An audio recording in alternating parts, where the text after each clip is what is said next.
नमस्कार दोस्तों, welcome to delta academy. और जैसा कि आप लोग लगातार देख रहे हैं कि हम लोग जो डेल्टा एकेडमी की तरफ से चलाई जा रही ऑनलाइन क्लासों के अंतर्गत जो है जो हमारी टेस्ट सीरीज़ है उसमें हम अभी एक सब्जेक्ट से संबंधित कुछ क्वेश्चनों को उठा रहे हैं जो विभिन्न प्रतियोगिता परीक्षाओं में या तो आए हैं या उस रूप के वो क्वेश्चन हैं।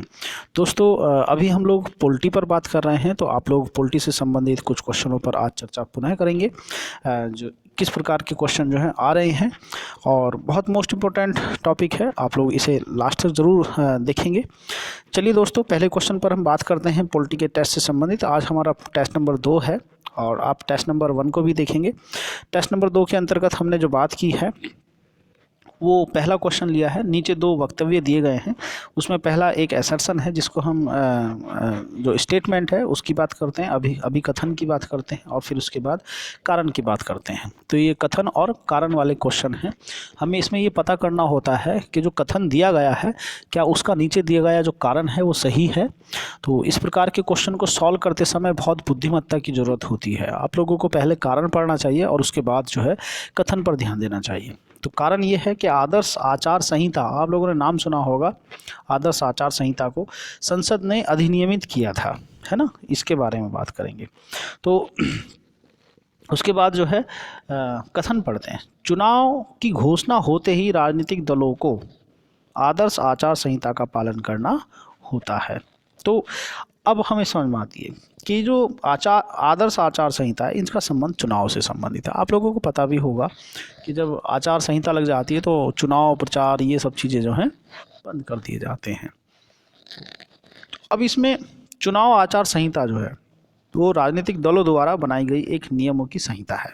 जी हाँ दोस्तों, राजनीतिक दलों के द्वारा बनाई गई एक संहिता है ना, इसको याद रखेंगे। तो इसका मतलब ये हुआ कि ये संसद द्वारा तो अधिनियमित नहीं है ना। तो अब हम इसमें कोड पढ़ेंगे, क्या है नीचे जो कूट है वो क्या है। तो ए व आर जो हैं दोनों सत्य हैं, तो गलत बात है, यहाँ पर ही ख़त्म हो जाती है बात। अब बी वाला ऑप्शन पढ़ते हैं। ए व आर दोनों सत्य हैं, ये भी गलत है। अब हम बात करेंगे ए सत्य है पर आर असत्य है, ये बात सही है ना, कि आदर्श आचार संहिता जो है वो चुनाव के समय पर लगाई जाती है और जिसको जो है सभी राजनीतिक दल जो हैं उसको मानते हैं, है ना। तो इसमें जो आंसर है वो कौन सा सही है, आंसर नंबर सी सही है। ठीक है, इसका सी मतलब ए सत्य है और आर जो है असत्य है। अब हम अगले क्वेश्चन पर चलते हैं। इसमें जो बात की गई है अगले क्वेश्चन में उसे देखेंगे। नीचे 2 कथन दिए गए हैं। पहला कथन जो है भारत में न्यायिक पुनरीक्षण है ना का जो क्षेत्र है वो सीमित है। उसके बाद कथन दे रखा है, कारण दे रखा है कि भारतीय संविधान में कुछ उधार की वस्तुएं हैं। मतलब भारतीय संविधान के स्रोत से संबंधित बात की गई है, पहली बात। और दूसरा न्यायिक पुनरीक्षण की बात की गई है, जुडिशरी रिव्यू की बात की गई है ना। भारत में जो जुडिशरी रिव्यू है, जो न्यायिक पुनरीक्षण है, उसका क्षेत्र सीमित नहीं है, क्योंकि यह जो है संविधान के आधारभूत जो लक्षण हैं उसको बचाए रखने में बहुत बहुत महत्वपूर्ण भूमिका निभाता है।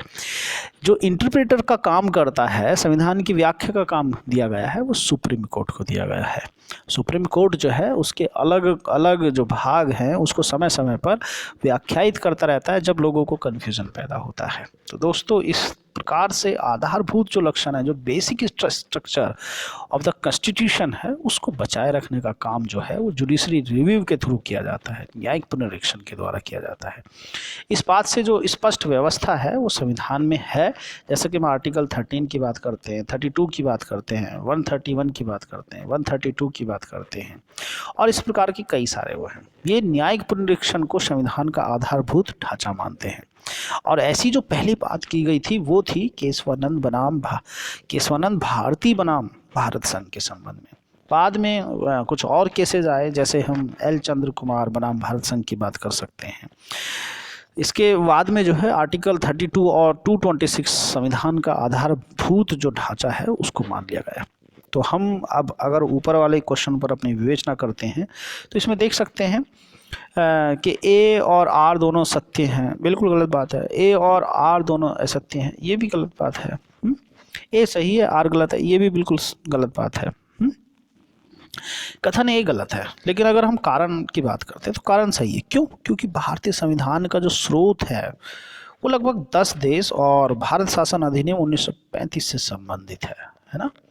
इसका मतलब भारतीय संविधान में कुछ उधार की वस्तुएं हैं भारतीय संविधान के स्रोत से संबंधित। ठीक है दोस्तों, तो इसका मतलब इसका जो आंसर है वो हमारा आंसर नंबर डी है। ए गलत है तथा आर सही है। अब हम अगले क्वेश्चन पर चलते हैं।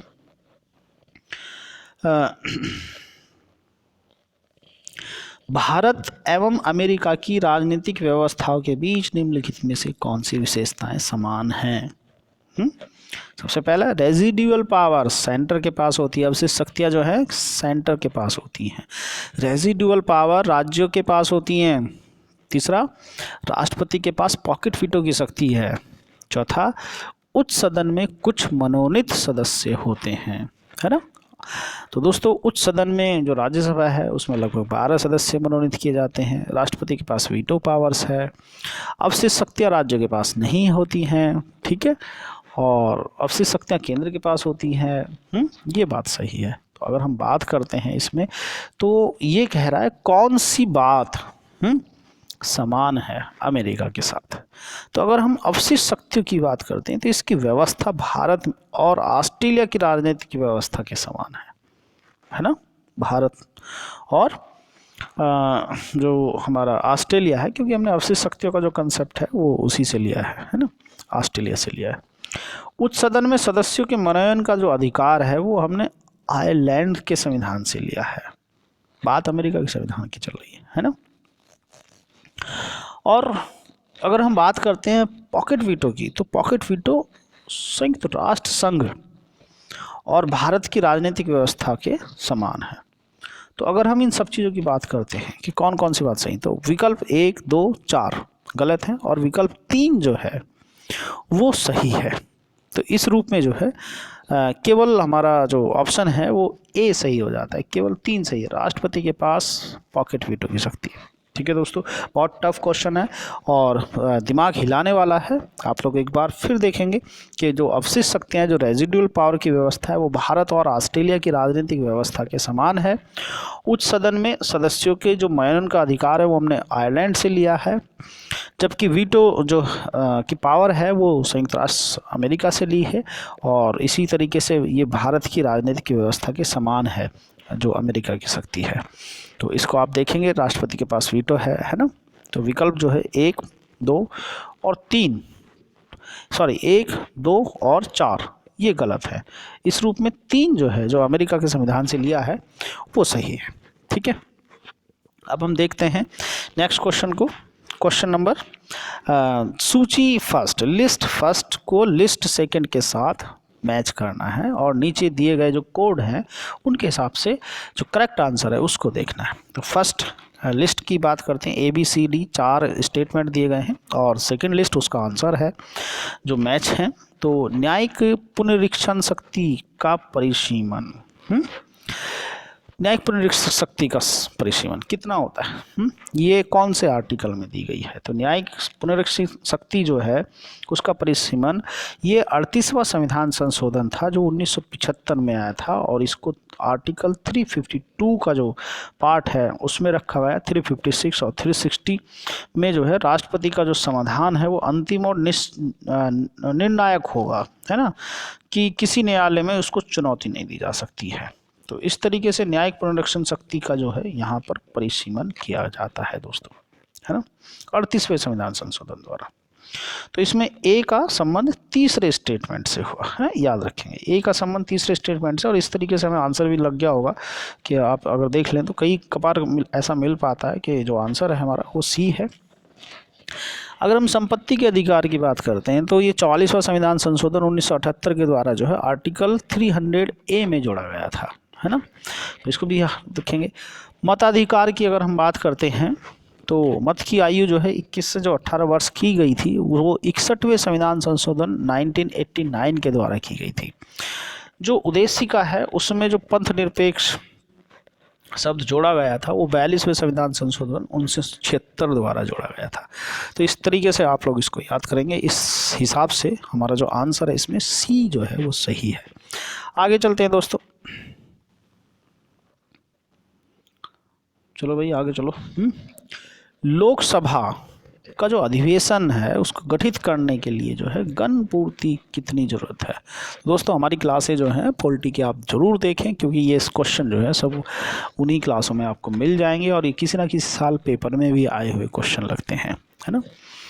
तो लोकसभा में जब हम गण पूर्ति करते हैं, गण पूर्ति का मतलब होता है किसी लोकसभा का जो सदन है उसको चलाने के लिए कम से कम उपस्थित सदस्यों की संख्या, तो वो जो सदस्य संख्या होती है वो 10वां होती है टोटल का। यानी कि जैसे 550 अधिकतम संख्या है तो उसमें 55 सदस्य कम से कम होने चाहिए उस दिन के सत्र को चलाने के लिए। तो दोस्त देखते हैं क्या है। सदन के सदस्यों की कुल संख्या का 6वां गलत, सदन के सदस्यों की कुल संख्या का 10वां भाग बिल्कुल सही है, सदन के सदस्यों की कुल संख्या का 4था भाग बिल्कुल गलत। तो बी आंसर जो है इसमें सही है। अब हम बात करेंगे कुछ और अगले क्वेश्चनों की, तो चलते हैं आगे। प्रोटेम स्पीकर की बात करते हैं। प्रोटेम स्पीकर क्या होता है, इसको किसे नियुक्त किया जाता है प्रोटेम? तो जो पिछली लोकसभा के अध्यक्ष को, पिछली लोकसभा के उपाध्यक्ष को, या नवनिर्वाचित लोकसभा के वरिष्ठतम सदस्यों में से एक को, या पिछली लोकसभा के विपक्ष के नेता को। तो दोस्तों प्रोटेम स्पीकर तब आता है जब नए सदस्यों को सदस्यता की शपथ दिलाई जाती है, जिसका संबंध आर्टिकल 99 से है। ये नवनिर्वाचित सदस्यों की जो है एक तरीके से वरिष्ठतम सदस्यों को सम्मान देने की परंपरा सी बन गई है ना। लोकसभा का जब विघटन हो जाता है उसके बावजूद भी जो पूर्व लोकसभा होती है उसका अध्यक्ष और उपाध्यक्ष नवनिर्वाचित लोकसभा की प्रथम बैठक तक अपने पद पर बने रहते हैं। तो इस तरीके से जो नवनिर्वाचित लोकसभा में जो पुरानी लोकसभा का अध्यक्ष बैठा है उसी को प्रोटेम स्पीकर के रूप में हम जानते हैं। तो नए क्वेश्चन पर चलते हैं। अब नया क्वेश्चन है हमारा, निम्नलिखित कथनों पर विचार कीजिए तथा नीचे दिए गए कूट से अपना उत्तर दीजिए। तो पहला कथन है, राज्यपाल को उच्च न्यायालय के न्यायाधीश की नियुक्ति का अधिकार नहीं है। ये ध्यान रखेंगे कि उच्च न्यायालय के जो न्यायाधीश होते हैं उनकी नियुक्ति कैसे की जाती है। पहली बात यहाँ पर ये पूछी जा रही है। दूसरा स्टेटमेंट क्या है, वह विधानमंडल का हिस्सा नहीं है। कौन नहीं है भाई? राज्यपाल के संबंध में बात है। उन्हें विधान परिषद में कुछ सदस्यों को मनोनीत करने का अधिकार है। विधान परिषद उच्च सदन, राज्यों का दूसरा सदन है ना, कुछ राज्यों का, क्योंकि सब जगह नहीं है। उनके पास कोई न्यायिक शक्ति नहीं है। तो वो जुडिशरी पावर्स रखता है राज्यपाल या नहीं रखता है? तो यहाँ पर जो क्षमादान शक्ति है उस संबंध में कुछ बात कर सकते हैं हम लोग। तो दोस्तों ये जो प्रश्न है ये राज्यपाल के अधिकार के संबंध में बात की गई है। उच्च न्यायालय के जो मुख्य न्यायाधीश और अन्य न्यायाधीश होते हैं उनकी नियुक्ति समय समय पर राष्ट्रपति द्वारा की जाती है और इसका जो संबंध है आर्टिकल 216 में बात की गई है। तो अतः विकल्प अगर एक की बात करते हैं तो पूर्ण सत्य है ना, क्योंकि राज्यपाल के साथ पास जो इस प्रकार की शक्ति नहीं है। अगर हम राज्य विधानमंडल की बात करते हैं तो राज्यपाल तथा एक या दोनों सदनों को मिलाकर जहां पर विधान परिषद है उन्हें सम्मिलित रूप में कहा जाता है ना। विधानमंडल का मतलब उनको सम्मिलित रूप में। ये जो व्यवस्था है आर्टिकल 168 में है, आप उसे भी पढ़ सकते हैं, ठीक है। तो राज्य विधानमंडल के संबंध में राज्यपाल जो है विधानमंडल का हिस्सा है ना। तो ये कह रहा है कि वह विधानमंडल का हिस्सा नहीं है। तो ये इस तरीके की स्थिति है जैसा कि राष्ट्रपति जो है संसद का अभिन्न अंग है, तो वैसे ही राज्यपाल जो है विधानमंडल का अभिन्न अंग है। विधानमंडल मतलब विधानसभा प्लस विधान परिषद, इन दोनों को मिला करके। अब तीसरे स्टेटमेंट की बात करते हैं। राज्यपाल को विधान परिषद के 1/6 सदस्यों को मनोनीत करने का अधिकार होता है। 1/6 अलग अलग संख्या होती है ना। जैसे भारत की बात, उत्तर प्रदेश में जो है 100 सीटें होती हैं और 100 सीटों में से 1/6 आप लोग लगाएंगे तो उसमें इतने सदस्य जो हैं राज्यपाल द्वारा नॉमिनेट किए जाते हैं। तो यहाँ पर 8 सदस्य शायद राज्यपाल द्वारा नॉमिनेट किए जाते हैं और इनका संबंध जो है साहित्य, विज्ञान, कला और जो सहकारी आंदोलन है या जो समाज सेवा है उससे जुड़े हुए जो विशेष ज्ञान या अनुभव रखते हैं उसकी बात की गई है। और इसका जो संबंध है वो आर्टिकल 171 से किया गया है। बहुत बहुत मोस्ट इम्पोर्टेंट है। राज्यपाल को न्यायिक शक्ति में क्षमादान की शक्ति दी गई है जो आर्टिकल 161 से संबंधित है।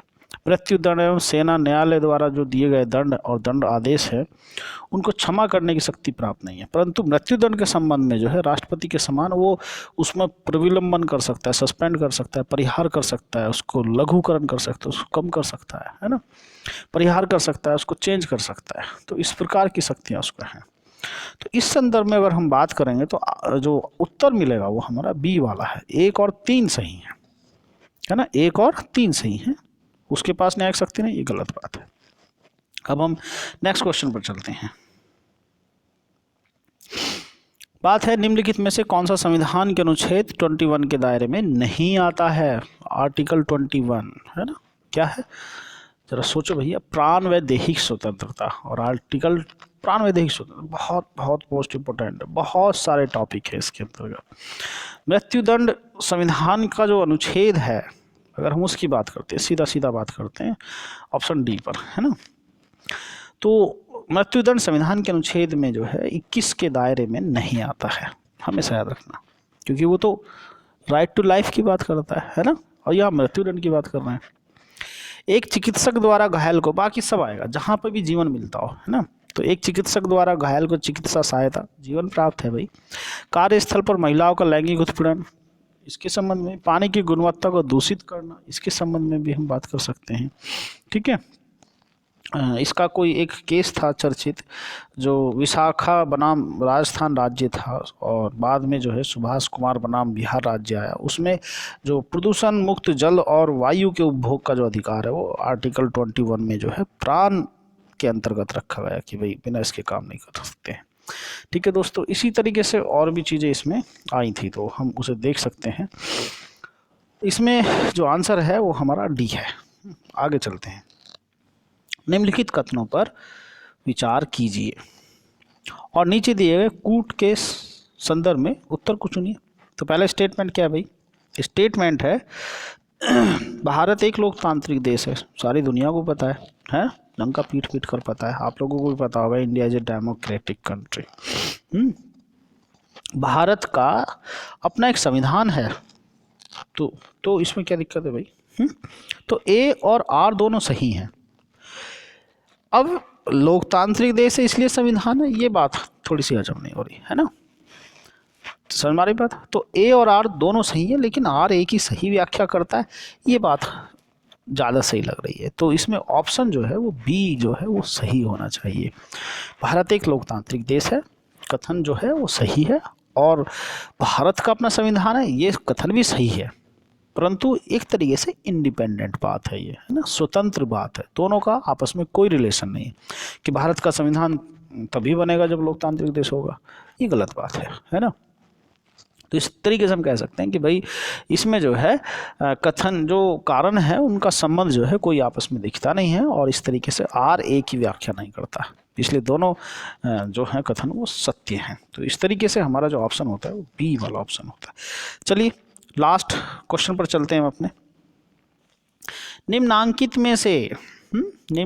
में से कौन सा एक क्षेत्रीय परिषदों का लक्षण नहीं है? क्षेत्रीय परिषद जी हाँ दोस्तों, प्रधानमंत्री द्वारा गठित की जाती है ना। अभी वर्तमान में जो है 5 क्षेत्रीय परिषदों की व्यवस्था की गई है। इसमें केंद्रीय है सेंट्रल, उत्तरी है उत्तर नॉर्थ, पूर्वी है ईस्टर्न, और ईस्टर्न काउंसिल है हमारी, पश्चिमी काउंसिल है, और दक्षिणी क्षेत्र की काउंसिल है। एक बार मैं फिर पुनः रिपीट करता हूँ। केंद्रीय क्षेत्रीय परिषद, उत्तरी क्षेत्रीय परिषद, पूर्वी क्षेत्रीय परिषद, पश्चिमी क्षेत्रीय परिषद और दक्षिणी क्षेत्रीय परिषद। इनका जो गठन है वो राज्य पुनर्गठन अधिनियम 1956 के तहत किया गया था, 1956 में, ठीक है। संसद द्वारा पास करके जो है जो क्षेत्रीय परिषद हैं उनका गठन राष्ट्रपति द्वारा किया जाता है और इसमें केंद्रीय गृह मंत्री या राष्ट्रपति द्वारा मनोनीत कोई कैबिनेट मंत्री उसका अध्यक्ष होता है। ठीक है। संबंधित राज्यों के जो मुख्यमंत्री होते हैं उसमें उपाध्यक्ष होते हैं जो हर साल बदलते रहते हैं। अगर उत्तरी क्षेत्रीय परिषद की बात करते हैं तो इसमें पंजाब, हरियाणा, राजस्थान, जम्मू कश्मीर, हिमाचल प्रदेश, चंडीगढ़, दिल्ली जो है वो इसके एक तरीके से मतलब ये सदस्य हैं और ये एक परामर्शकारी संस्था है, ये संवैधानिक संस्था नहीं है। तो इन क्षेत्रों से संबंधित अगर कोई समस्या आएगी तो उत्तरी क्षेत्र की वो देखेगी। तो इस तरीके से जो है अब हम अपने क्वेश्चन पर बात करते हैं कि क्षेत्रीय परिषदों का लक्षण क्या है। यह एक संवैधानिक संस्था है, यही बात, ये गलत हो गया, बाकी आप देख सकते हैं। यह एक परामर्शदात्री संस्था है, बिल्कुल सही है। चंडीगढ़ राज्य नहीं है फिर भी एक क्षेत्रीय परिषद में शामिल किया गया है ना। 5 क्षेत्रीय परिषदों की स्थापना है जो 1956 में, बिल्कुल सही है। तो इसमें आंसर जो है वो ए वाला सही है। तो दोस्तों इस प्रकार के क्वेश्चन जो हैं आ रहे हैं, काफ़ी डिटेल क्वेश्चन वर्तमान परीक्षाओं में पूछे जा रहे हैं। आप पढ़ाई कर रहे हैं लगातार, लेकिन अगर प्रैक्टिस नहीं कर रहे हैं तो सारी पढ़ाई बेकार हो जाएगी, क्योंकि practice makes a perfect man. तो अगर आपको परफेक्ट मैन बनना है तो प्रैक्टिस बहुत ज़रूरी है और डेल्टा एकेडमी जो है इसमें आपके साथ है। और आप इस प्रकार के क्वेश्चनों को बार बार देखें। आप वो देख रहे होंगे कि हम लोगों ने बहुत सारे आर्टिकलों की चर्चा जो है आज के इस सेशन में की है। उन आर्टिकलों को आप नोट डाउन करेंगे क्योंकि बहुत बहुत मोस्ट इम्पोर्टेंट है और उन्हीं आर्टिकलों के संबंध में जो है प्रत्येक वर्ष क्वेश्चन इधर उधर घूमते रहते हैं। जी हाँ दोस्तों, प्रत्येक वर्ष। तो आप 2-3 साल के क्वेश्चन पेपर उठा लें, उन्हें सॉल्व कर लें और उन्हीं के आसपास जो है सारी चीज़ें आपको दिखेंगी कि हाँ मैक्सिमम चीज़ें जो हैं यहाँ पर आ रही हैं। दोस्तों उम्मीद है कि आप लोगों को ये क्लास पसंद आई होगी। इसी प्रकार एक नए सेशन के साथ पुनः उपस्थित होऊंगा। तब तक के लिए बाय बाय, टेक केयर।